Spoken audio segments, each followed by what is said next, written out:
No, Oh yeah, that's a but straight fact. okay, if we're judging it as the game itself and not comparing it to Galaxy 2. I mean, Like, it's okay. It's okay at the end of the day. It's just alright, okay. I mean, I didn't alright. even go through and play all the levels of Mario Galaxy Yeah. when it released in the 3D All Stars collection, was the first time Well, I that's actually because played it. okay, well, that was the first time you played it. There you go. Yeah. I played it when it fucking came out. That's yeah, that's just yeah. I think we both have nostalgia for the games we picked, but like yeah, they obviously like that's everyone has opinions, but yeah. All About right. this the music thing. What can I say about Mario 64 soundtrack? Come on, Yeah. it's You couldn't Mario say none. You 64. couldn't say none. Well, yeah, But I can't. It's Mario 64's soundtrack. I had you All beat fundamentally like from day one, Well, yeah, from the it does, first but minute. like it basically has a 2D Mario soundtrack. It has an underwater theme, a ground theme, an underground theme, and it has like the slider themes, like the athletic theme. You know what I mean? It has its Yeah. couple. It reuses the themes throughout the game, but I like that because they're all good songs. Yeah. That's the most I could say. The wing cap is iconic.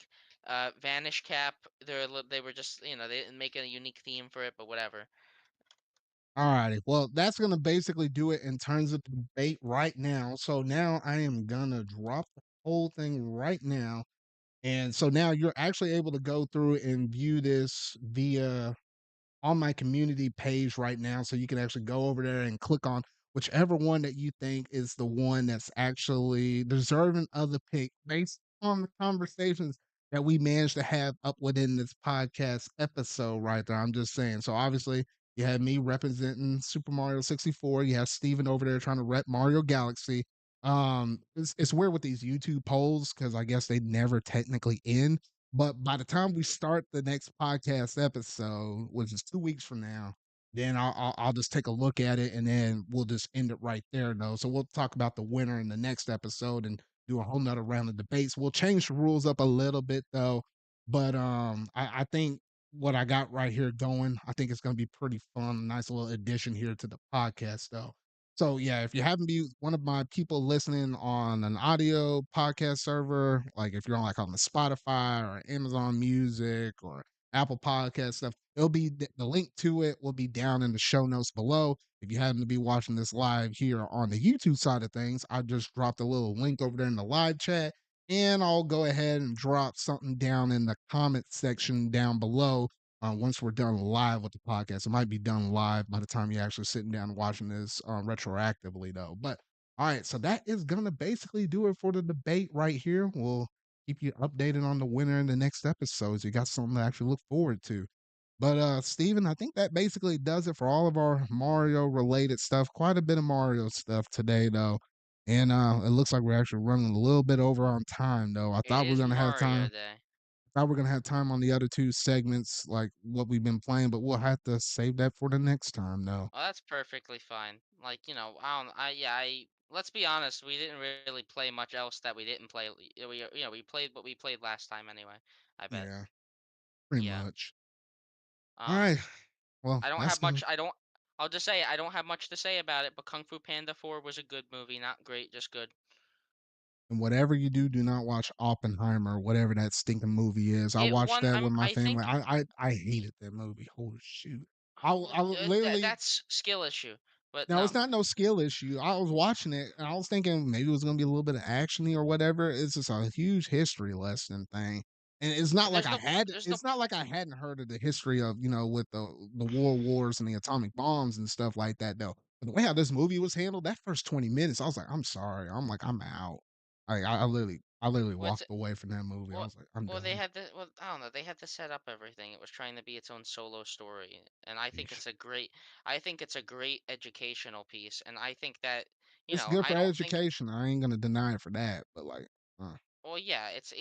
I think it's a fantastic movie. Just because it's not an entertaining movie doesn't mean that it's a bad movie. So that's my take on that. Just to be brief. yeah, my take is just watch a documentary on it. That's my take.